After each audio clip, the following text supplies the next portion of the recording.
Salve, salve, meus queridos alunos!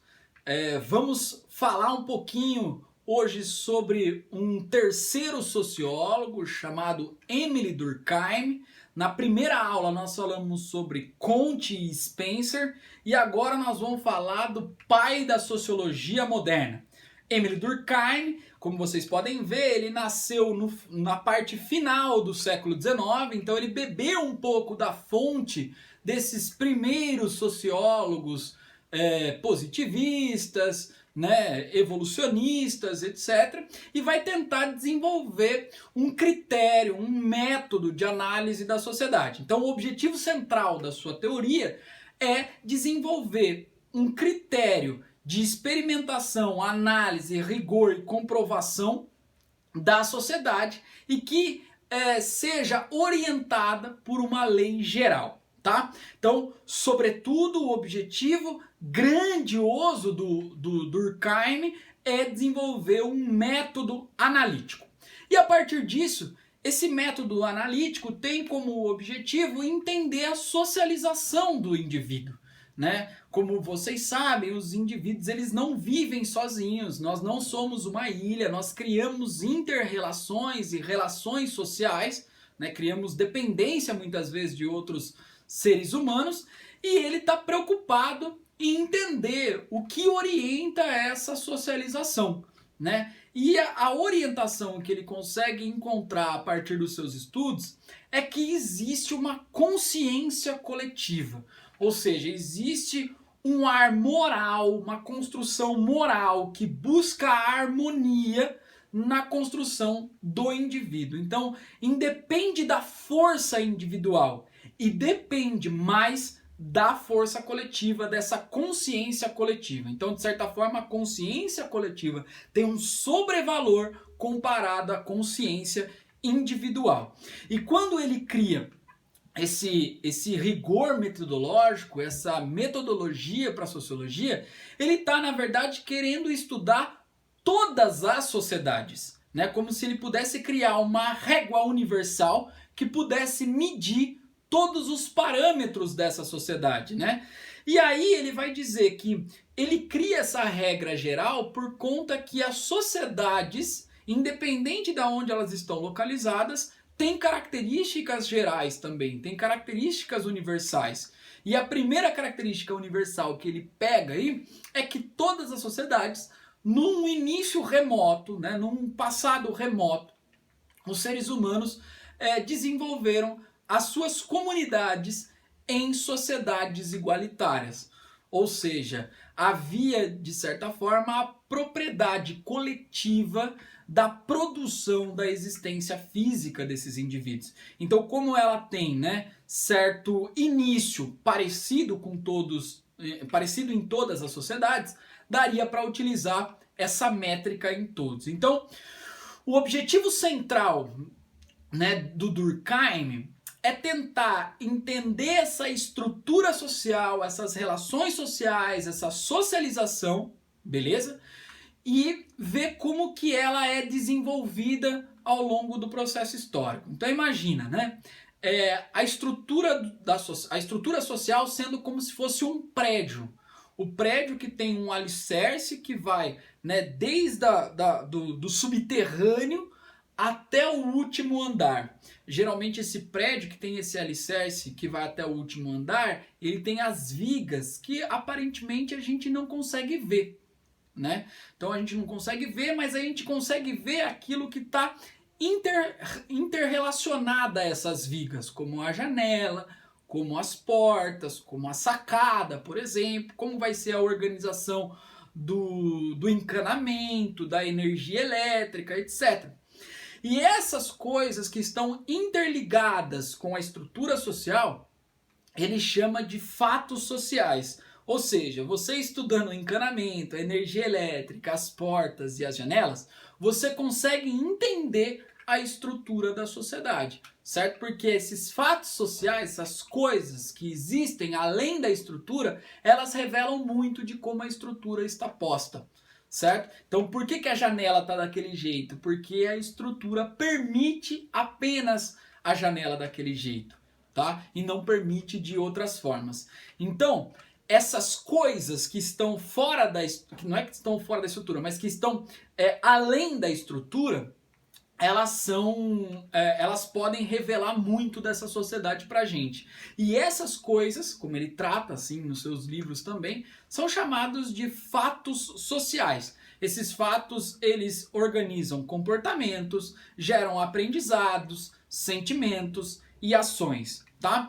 Então, esses fatos sociais, eles são organizados a partir de uma consciência coletiva que independe da nossa vontade individual, né? É exterior a nós.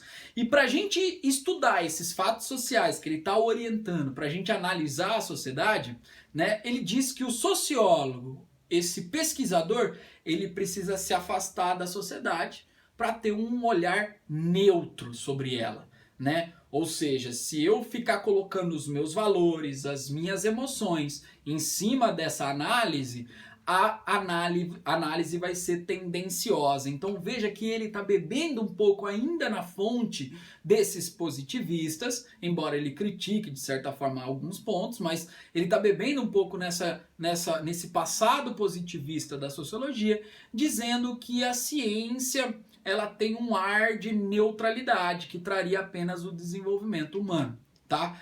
Então, é dessa forma, ele fala, é possível sim que o sociólogo saia, que o sociólogo, né, se distancie para fazer uma análise mais criteriosa desse objeto de estudo que são os fatos sociais. E esse objeto de estudo, né, que são os fatos sociais, como por exemplo a escola, que é um fato social, eles obedecem 3 características específicas, né? A primeira característica é a coerção social. Então essas instituições, elas acabam empurrando os indivíduos a ter essas ações, essas práticas do dia a dia que acaba beneficiando a própria estrutura social, né? Então, a coerção social é o primeiro ponto. E o que é a coerção social, né?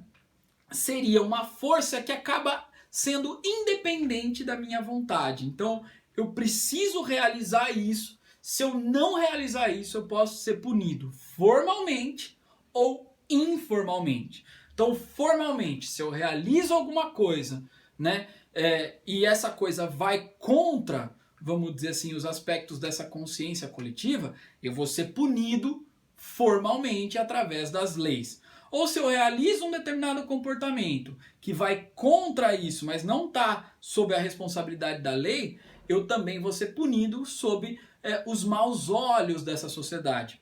Então imagine você, por exemplo, se uma mulher tiver um comportamento diferente daquele que se espera dela, né? Então vamos supor que ela raspe o cabelo e passe a frequentar os mesmos espaços que ela passava, que ela frequentava anteriormente. Então as pessoas vão olhar daquela instituição que ela pertence com maus olhos, né? Geralmente isso acontece, tá? Claro que tem casos de exceção, mas ela vai ser vista com maus olhos por conta de que ela teve um comportamento que não se esperava dela especificamente ou daquele grupo social.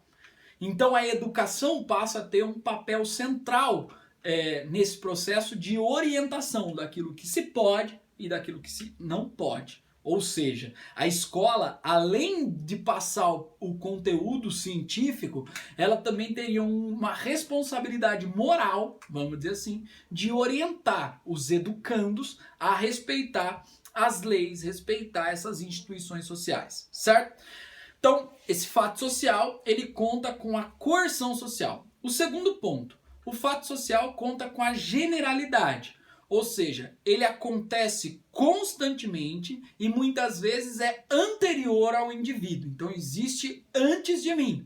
Esse processo de existir há muito tempo, constantemente e antes de mim, acaba fazendo com que a gente acredite que esse fato ele é natural, né? Então ele tem uma certa natureza, como se a própria natureza biológica houvesse criado ele. Então imagina a lei e o Estado, né? Que são instituições antigas demais. Então essas instituições, elas acabam exercendo uma força na sociedade, ou muitas forças ao longo do tempo, que faz com que a gente acredite que essas instituições, elas são para sempre e que a gente tenha certa consciência coletiva, no sentido de que o Estado e as leis, elas organizam a sociedade de forma harmônica. E a terceira característica que nós temos é a exteriorização do fato social. Ou seja, vem externo ao indivíduo, é absorvido de fora para dentro. Então é como se essa coletividade empurrasse o indivíduo a executar determinadas coisas, tá? Então existe independente de mim, independente da vontade e do desejo individual, certo? Esses fatos sociais, eles também podem ser enquadrados, vamos dizer assim, como fatos normais ou fatos patológicos. Os fatos normais, né, ou o fato normal, ele pode ser praticado mesmo que a maioria rejeite. Então, existem também fatos menores que podem ser executados, tá? E mesmo que ele não seja como uma instituição da maioria das pessoas. Então, um fato social específico que pode ser estudado é o roubo, por exemplo, tá? Porque independente da sociedade, ele acontece, tá? Então ele pode ser analisado a partir daqueles conceitos que a gente desenvolveu. Pode também existir um fato social que a gente chama de ordem patológica, que envolve mais aspectos da biologia como um lance de sintoma de doença mesmo, tá? Então aí nós tivemos no passado a AIDS, a gripe espanhola e agora até daria para a gente fazer uma análise com relação ao coronavírus, que seria, na verdade, esse lance de que a doença que pegou uma coletividade intensa acaba influenciando o comportamento desses seres humanos, certo? Então é bem provável que depois que o coronavírus passar, nós tenhamos novas formas de interpretar a realidade e de se viver. Então é bem provável que as relações de trabalho possam mudar, o Estado pode mudar, algumas leis podem mudar, tá? Então é como se esse fato social fosse orientado por essa patologia. E o Durkheim, ele se dedicou a estudar um fato social que ele achou importante para a sua sociedade, que era para fazer uma análise do suicídio especificamente, né? O que é esse suicídio que acontecia em várias sociedades. Acontecia na sociedade europeia, acontecia na sociedade asiática, africana, americana, etc. E ele vai entender que o suicídio não parte apenas de um lance individual, mas que esse suicídio ele é um fato social, ou seja, ele está presente na estrutura da sociedade também. E o aumento ou a diminuição das taxas de suicídio envolvem a forma com que as sociedades elas interpretam a sua realidade. Então, por exemplo, sociedades que acreditam numa felicidade pós-morte, que vai ser uma felicidade plena, né? As taxas de suicídio podem ser maiores do que em sociedades que não acreditam nisso, né? Então, vamos imaginar o que o Durkheim está querendo propor para a gente, que é, imagina uma situação onde alguns indivíduos têm alguns distúrbios, alguns desamparos ao longo da sua existência. Como o lance do fato social, da religiosidade acaba influenciando no processo de socialização dos indivíduos, eles acreditam mesmo que depois da morte eles têm uma felicidade. Então, como há esse sentimento de desamparo que é individual, né, essa consciência coletiva de que a felicidade plena pode ser alcançada depois da morte, acaba exercendo uma força e um novo fato social surge, que é o suicídio. Né? Então as pessoas se matam buscando uma felicidade plena para sair desse sofrimento. Beleza? E aí ele elenca 3 características desse suicídio que ele estudou como fato social. O primeiro suicídio que ele estudou aí é o suicídio egoísta, né? Que é apartado da sociedade, que envolve frustrações individuais e não leva em conta a coletividade. Então é um indivíduo que acaba depositando toda a culpa do seu insucesso, do seu não sucesso na sociedade, e ele acaba se matando mesmo por conta desse sentimento de não pertencimento, vamos dizer assim. A segunda característica que a gente tem é o suicídio altruísta, certo? O que é esse suicídio altruísta? É o suicídio onde o indivíduo vai perder a vida própria ali em busca de algo maior, um objetivo que está além da sua vida. um objetivo que ele interpreta como sendo real, como um objetivo verdadeiro que deveria ser universal, tá? E ele acredita que a sua vida é pequena e possa ser envolvida nesse processo de busca por esse ideal. Então aí estaria, por exemplo, o exemplo dos kamikazes japoneses, né? Que jogavam seus aviões nas bases americanas, né? Pode ser contado também a ideia dos mártires islâmicos que saem de uma região para levar essa verdade islâmica para outros lugares, etc. Então envolve, mesmo que a partir da violência, um aspecto coletivo de sociedade, tá? E o suicídio anômico, que é quando o indivíduo perde a orientação, tá, de normalidade. E aí o que rola? Ele é ocorrido geralmente por um fato social. Então tem um fato social que envolve aí. Esse fato social ele pode ser tanto de uma ordem normal como de uma ordem patológica. Então vamos pensar no coronavírus junto com algo normal que seria uma crise financeira. Então aí esse indivíduo pode perder o emprego por conta do coronavírus, ele tem um trabalho informal, perde o emprego, aí ele tem que ficar em casa, sua saúde mental vai pro saco e a saúde mental desorienta ele com relação à organização da sociedade, porque está tudo se movimentando, obviamente, e essa desorganização pode fazer com que ele se mate, certo? Então aí o Durkheim decidiu chamar essa característica de suicídio anômico. E por fim, pessoal, obviamente ele pensando nesse processo de consciência coletiva, né, de tentar entender a socialização dos indivíduos, ele desenvolveu um conceito chamado solidariedade, ou seja, todos os seres humanos estão envolvidos nesse aspecto de solidariedade, né, seja de forma orgânica ou de forma mecânica, certo? Então o que isso significa? Vamos com calma, né? Sociedades que têm a divisão de trabalho como certa, como um pilar dela, existe uma solidariedade orgânica, que depende menos da consciência coletiva e mais da interdependência. Então é mais ou menos assim. Imagina um produtor rural, né, que produz alface. Esse alface ele vai ser produzido para ser trocado por moeda, né? E esse produtor rural com a moeda consegue comprar outras coisas para sua sobrevivência. Então, além dele produzir alface, que ele vai ficar com um pouco desse alface, ele também vai comprar o arroz, vai comprar o feijão, vai ao médico, vai pagar a escola para um filho, etc. Tá? E aí, imagina um professor. Então, esse professor ele vende a sua aula, né, em troca de moeda. E essa moeda vai fazer com que ele compre o alface.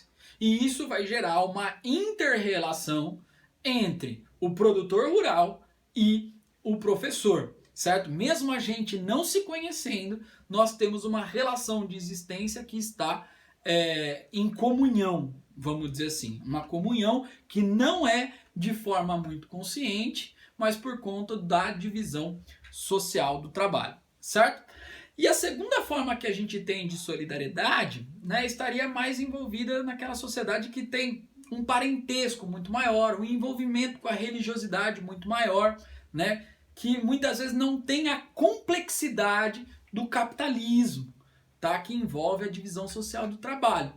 E aí essa solidariedade ela estaria baseada nos costumes, na tradição, na religiosidade, etc. Né? Então, aí esses costumes e essas tradições podem trazer um caráter coletivista, de conseguir enxergar no outro o responsável pela minha própria existência. Né? Então, eu vou chamar o outro para ajudar a construir um cômodo a mais na minha casa, porque eu sozinho não sou capaz. Acredito que o outro também pensa da mesma forma que eu, a gente frequenta as mesmas comunidades, a gente tem a mesma tradição histórica de realizar isso e, consequentemente, assim que a gente acabar de construir esse cômodo na minha casa, eu vou oferecer um lanche, um churrasco, um almoço, etc. Isso acontece também de forma nas roças, por exemplo, que não tem a produção capitalista muito constante, que envolve os mutirões. Você chamar todos os seus vizinhos para fazer uma colheita, para fazer um plantio, e depois desse plantio, dessa colheita, os indivíduos partilharem um churrasco, um lanche, um festival de música, né? Uma festa junina, por exemplo, e assim sucessivamente. Mesma coisa pode acontecer com um desastre natural, vamos supor, né? Veio uma enchente, né? uma crise como a de Brumadinho, né? Então, isso pode estimular, a partir de comunhões, de costumes e de tradições, uma relação mais de consciência coletiva entre esses indivíduos. Pois bem, meus queridos, esse é o nosso conteúdo sobre o Durkheim. Então, se vocês tiverem alguma dúvida, podem perguntar para mim, a gente vai tentando resolver. Façam exercícios, leiam o material didático, tá? Tentam ler artigos também sobre esses sociólogos, Comte, Spencer e Durkheim, tá? E tentem analisar como um todo a sua teoria também, beleza? Então fica aqui o meu abraço, espero que a gente possa se ver rapidamente para a gente ter aulas físicas e qualquer dúvida estou à disposição. Valeu, gente!